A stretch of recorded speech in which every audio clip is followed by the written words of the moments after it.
We're at the car shed in Holmfirth, West Yorkshire this morning to talk about this wonderful 1953 Buick Super Riviera Coupe. Now 1953 was a very significant year for Buick.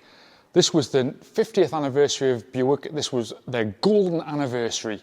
And for the golden anniversary year, they chose to launch their all new 322 cubic inch V8 overhead valve engine. Now, this was the first V8 engine from Buick. Prior to 1953, all Buick engines were straight inline 8 cylinders of either 248 or 320 cubic inches. The V8, affectionately known as the Nailhead engine, because it has very short stem inlet and exhaust valves in the cylinder head, was quoted at 188 brake horsepower. That was a very, very conservative estimate. This car is a powerful car. It feels like you've got about 240 to 260 brake horsepower underneath your right foot. This was a very powerful car for Buick from 1953.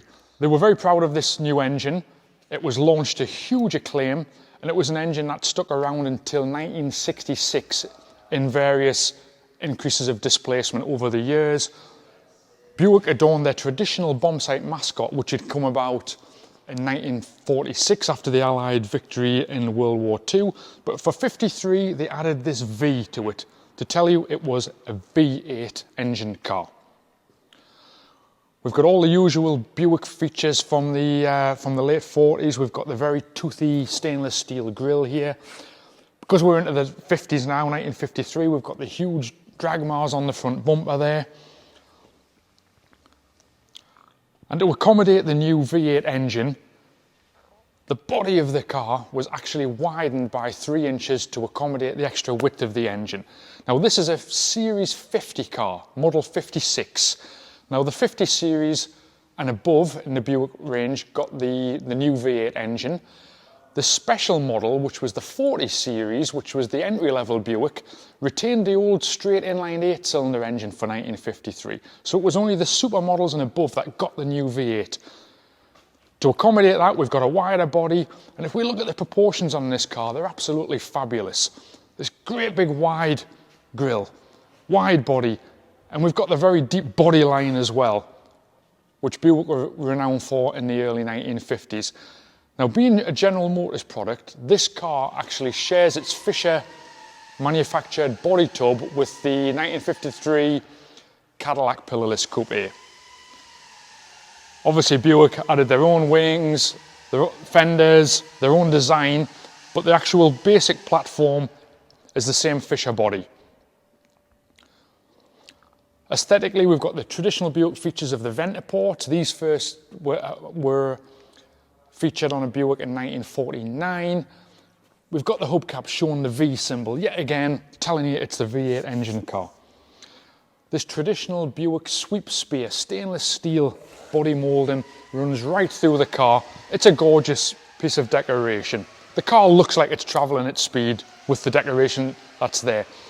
With the venter ports, it tells you this is a powerful car. Being a pillarless coupe, we've got no post in the center here. This makes for a wonderful driving experience. It almost feels like a convertible. The sides are fully open, but of course you've got the added benefit of a hard top should the weather turn against you. Look how deep the body is on this car. It's almost up to my chest. A lot of people refer to this as the Coke bottle look. Deep body, shallow roofline. The pillarless coupe in 1953, this exact model, 56R, was pretty much the best-selling car that Buick had in the 1953 range. They sold almost 100,000 units of this particular car. Now, I've only come across 2 good rust-free examples of this particular model in the last 20 years. This particular car was manufactured at the Buick plant in Kansas City in the state of Missouri.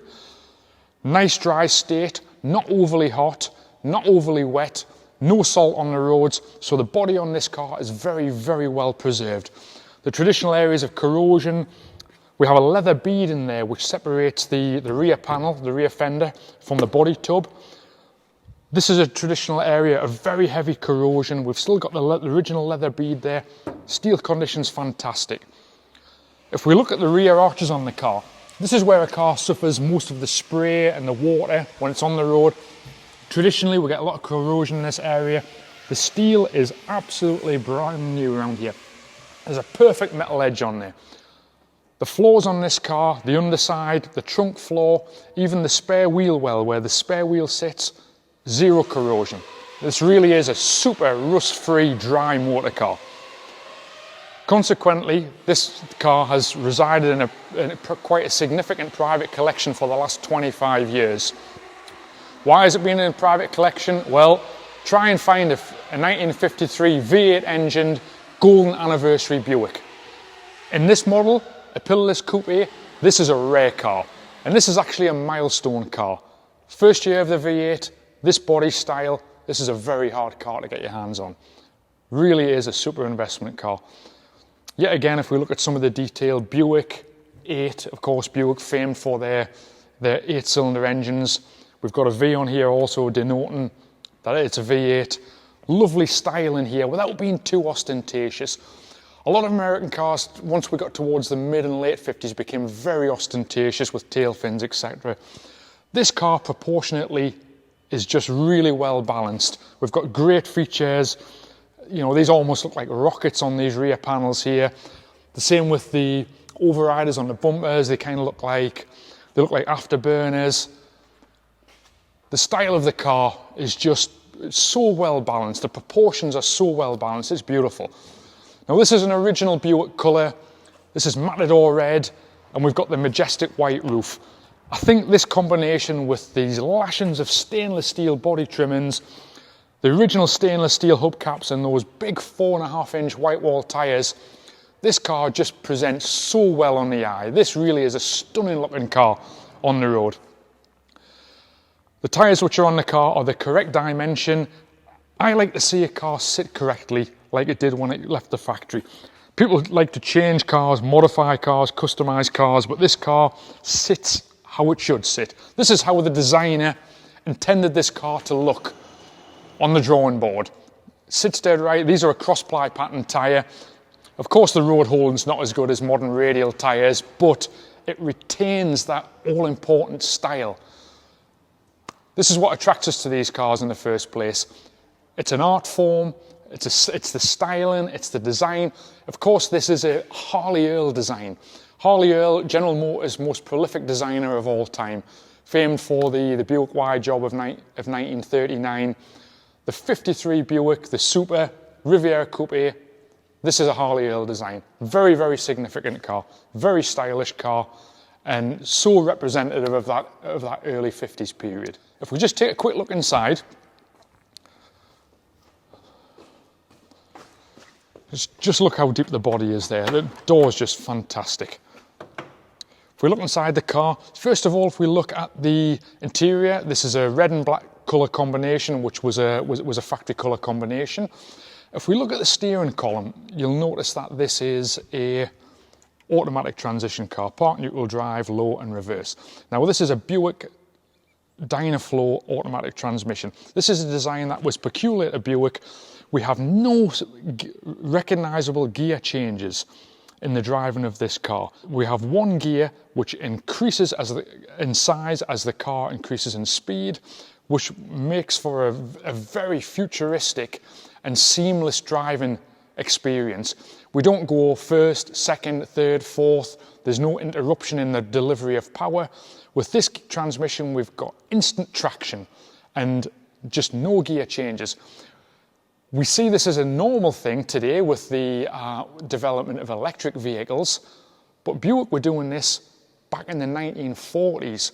This was the vision they had, very forward thinking, another Buick engineering first. This is a fantastic transmission and a fantastic driving experience. I just love this pillarless roof design. These open sides are fantastic. If we're taking a quick another look at the dash inside the car, we've got the huge central speedometer, which was a feature which was first shown in 1949 on a Buick.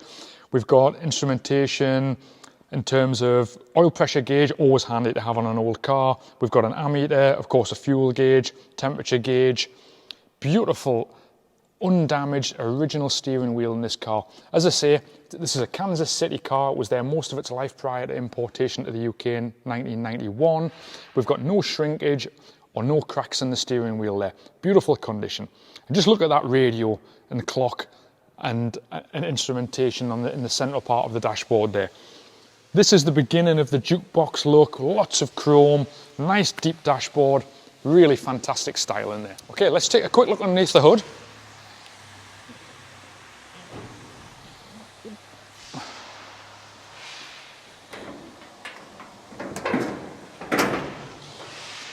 Now this is another significant part of this car for me. This car is extremely stock under the hood. We've got original valve covers there. We've got the correct inlet manifold and 2-barrel carburetor. All importantly, we've got the original oil bath air cleaner there. Correct original generator.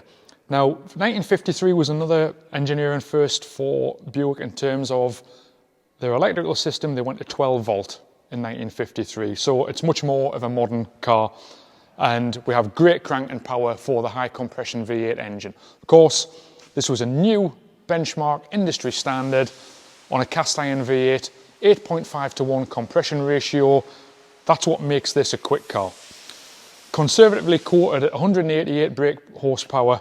When you drive this car, you'll be amazed at how much power it has. It really is a thrifty unit.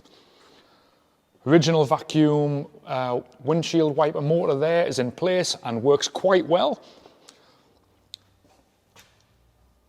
This car's nice and stock under the bonnet. This is what we really like to see. This is not a customized car. This is a perfect representation of a 1953 Buick Super Riviera from 53. So there we have it, 1953 Buick Super Riviera from Buick, golden anniversary model.